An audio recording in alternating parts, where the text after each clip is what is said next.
сезгә, дуслар. Бүген мин сезгә изге язмага нигезләнеп, гаиләдә чын мәхәббәт булдыру шарты турында сөйләргә телим. Гаилә коруны кем уйлап чыгарган дип уйлыйсыз? Моны кешеләр уйлап чыгармаган. Иң баштан ук Аллаһы моны ниятләгән. Никах ул бер ир һәм бер хатын арасындагы гомерлек килешү.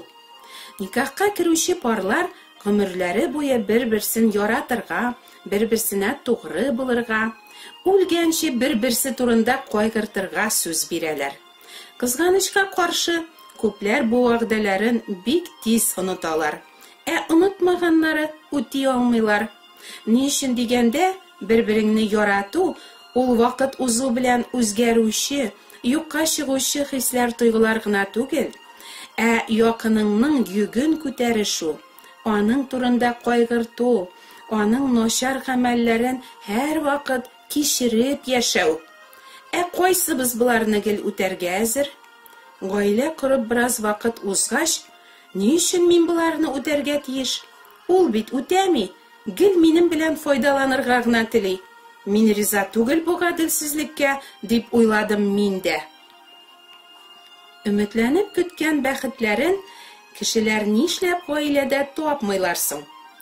Чөнки алар гаиләдә бәхетне бер-берсеннән табарга теләп гаилә корып җибәрәләр. Нәкъ шуның өчен бу икәү өйләнделәр түгелме соң? Җавап менә нинди. Аллаһы гаилә коруны бу икәү гаилә тормышыннан бәхет тапсыннар дип урнаштырмаган. Бәхет табу гаилә коруның максаты түгел. Нәрсә соң гаилә коруның максаты? Дөньядагы бар нәрсә Аллаһы данлансын өчен яратылган кебек, гаиләне дә Аллаһы үзен данландырыр өчен яраткан. Кешегә бәхетне икенче кеше бирә алмый.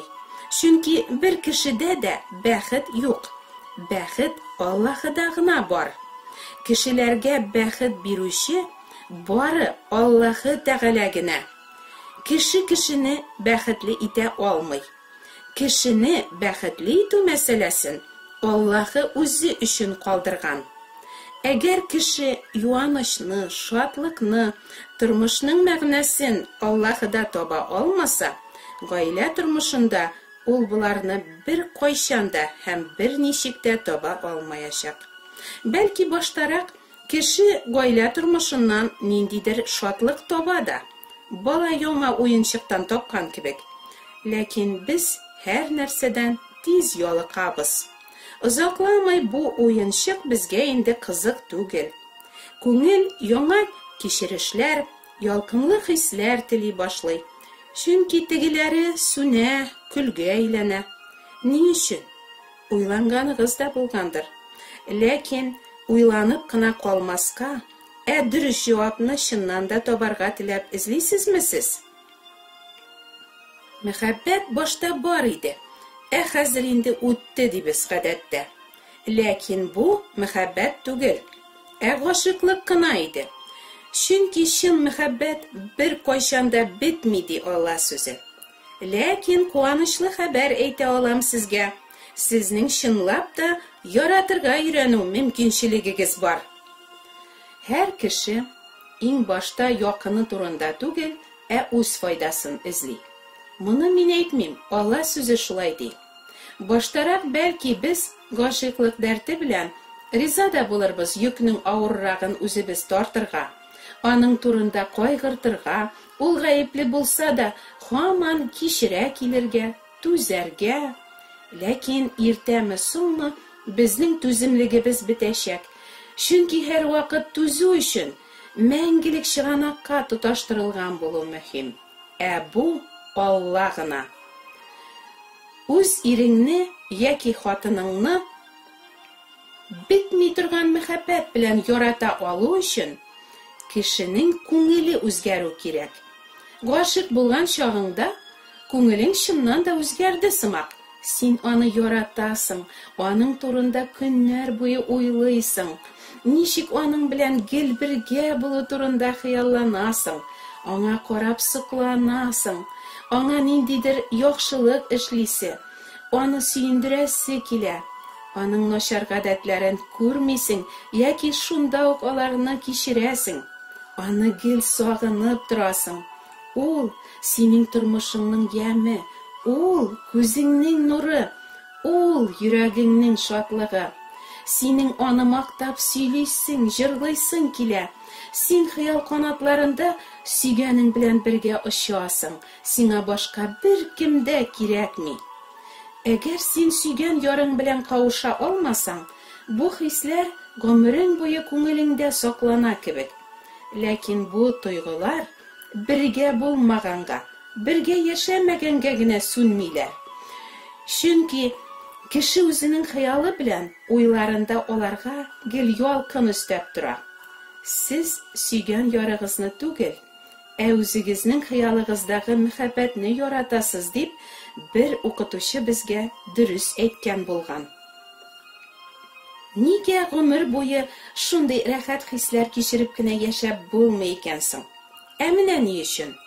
Өйләнешкәнче безнең күзләребезне гашыклык сукрайта, һәм без сөйгән ярыбызның гел яхшы якларын гына күрәбез.